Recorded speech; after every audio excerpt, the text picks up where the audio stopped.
जय हिंद दोस्तों, शुरू करते हैं ऑसम इंफ्रा साप्ताहिक न्यूज।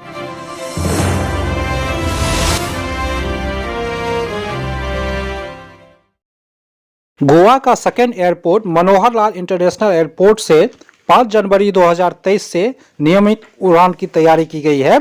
इंडिगो की 12 फ्लाइट्स सहित साप्ताहिक 168 फ्लाइट्स होंगी। गो फर्स्ट की साप्ताहिक 42 फ्लाइट्स के अलावा देश के लगभग सभी एविएशन कंपनी यहां से फ्लाइट्स परिचालन करेगी। गोवा में दूसरा एयरपोर्ट मोपा इंटरनेशनल एयरपोर्ट की शुरुआत हाल में ही प्रधानमंत्री नरेंद्र मोदी द्वारा किया गया था। मोपा यानी कि Manohar Lal international airport north Goa में बनाया गया है। इस एयरपोर्ट को बनाने के लिए 6 साल का वक्त लगा तथा 2,870 करोड़ रुपए खर्च किया गया है।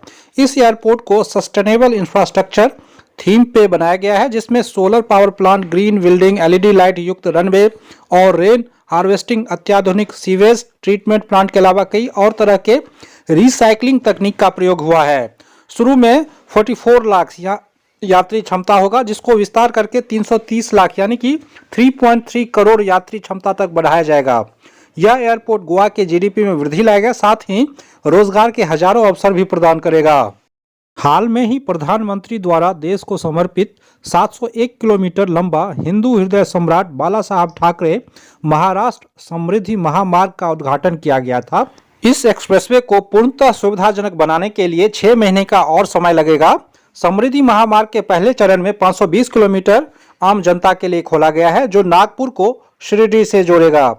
यह मेगा प्रोजेक्ट का भूमि पूजन तत्कालीन मुख्यमंत्री और वर्तमान उप मुख्यमंत्री महाराष्ट्र के द्वारा 2015 ईस्वी में कल्पना किया गया था। 55,000 करोड़ रुपए से निर्मित यह एक्सप्रेसवे देश में सबसे लंबा एक्सप्रेसवे में से एक होगा, जो महाराष्ट्र के अमरावती, औरंगाबाद और नासिक से होके गुजरेगा। इतना ही नहीं, 10 जिलों को भी आपस में जोड़ेगा। फिलहाल फेज 1 को ही शुरू किया गया है। एक बार पूर्णतः बन जाने के बाद नागपुर और मुंबई की दूरी घटकर 60 घंटे रह जाएगी। समृद्धि महामार्ग Delhi Mumbai industrial corridor, western dedicated freight corridor, dry port, Wardha, Jalna और मुंबई जवाहरलाल नेहरू पोर्ट टर्मिनल को भी कनेक्टिविटी प्रदान करेगा। हमारे देश में फर्स्ट बुलेट ट्रेन का परिचालन अगस्त 2027 में शुरू की जा सकती है। राजेंद्र प्रसाद, जो मैनेजिंग डायरेक्टर हैं national high speed rail corporation limited यानी NHSCRL का, उन्होंने ये बात कही। ज्ञात होगा कि भारत का पहला बुलेट ट्रेन प्रोजेक्ट मुंबई और अहमदाबाद शहर के बीच बनाया जा रहा है। महाराष्ट्र में जमीन अधिग्रहण में आई समस्याओं के कारण यह परियोजना को बनाने में देरी हुआ है। रेलवे ने हमारे देश में बुलेट ट्रेनों के 7 रूट्स के लिए सर्वे तथा डिटेल प्रोजेक्ट रिपोर्ट पर काम कर चुकी है। राज्यसभा में ये बात कही है अश्विनी वैष्णव ने एक सवाल के जवाब में 16 दिसंबर को। हाई स्पीड रेल के लिए जिस रूट पर सर्वे किया गया है, ये रूट्स हैं दिल्ली वाराणसी, दिल्ली अहमदाबाद, मुंबई नागपुर, मुंबई हैदराबाद, चेन्नई बेंगलोर मैसूर, दिल्ली चंडीगढ़ अमृतसर और वाराणसी हावड़ा। ज्ञात होगा कि वर्तमान में देश में एक हाई स्पीड रेल का निर्माण मुंबई और अहमदाबाद के बीच हो रहा है। इसके अलावा हमारे देश में 2 राज्य के 2 रूट्स पर सेमी हाई स्पीड के लिए प्री इन्वेस्टमेंट एक्टिविटी के लिए स्वीकृत किया गया है। ये रूट्स हैं केरला में त्रिवेंद्रपुरम से कासगोड तथा महाराष्ट्र में पुणे से नासिक तक। सेमी हाई स्पीड रेल का speed limit 200 kilometre per hour होता है। NHSRCL यानी हमारे देश में बुलेट ट्रेन चलाने वाली अथॉरिटी है, उन्होंने ग्लोबल बिड्स आमंत्रित किया है सेकेंड मेंटेनेंस डिपो, जो कि महाराष्ट्र में थाने में बनाया जाना है।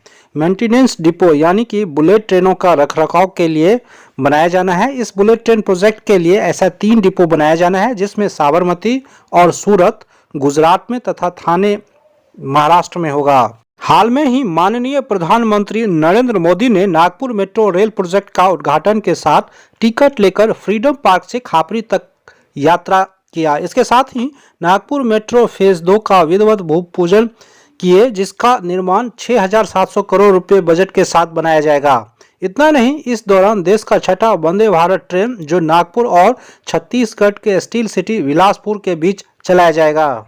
2024 के ओलंपिक ब्रॉडकास्ट का एक्सक्लूसिव मीडिया राइट्स वाइकम 18 ने हासिल किया है। ज्ञात होगा कि 2024 ओलंपिक पेरिस में आयोजित होना है, जिसका प्रसारण भारत और भारत के सब कॉन्टिनेंट के देशों में मल्टी प्लेटफॉर्म के तहत फ्री टू एयर टेलीविजन के तौर पर दिखाया जाएगा। केंद्रीय पथ निर्माण मंत्री नितिन गडकरी ने एक्सप्रेसवे हाईवे का स्पीड लिमिट 140 किलोमीटर करना चाहते हैं।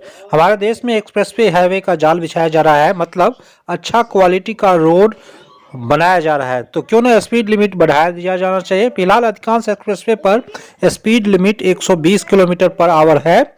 सिटी के अंदर यह 80 किलोमीटर पर आवर है। अब राज्यों के संबंधित मिनिस्टरों के साथ सुझाव लेकर इस पर आगे की ओर काम किया जाएगा। साथ ही लेन डिसिप्लिन पर भी जोर दिया जाएगा। कोंकण एक्सप्रेसवे को जल्दी से बनाने पर ध्यान दिया जा रहा है। कोंकण कोस्ट पर बनाए जाने वाले इस परियोजना का लंबाई 444 किलोमीटर होगा तथा यह रायगढ़ और सिंधु दुर्ग के बीच बनाया जाना है। इस परियोजना के लिए डिटेल प्रोजेक्ट रिपोर्ट बनाया जा रहा है। साथ ही इस प्रोजेक्ट पर 9,573,000 करोड़ रुपए खर्च किया जाएगा।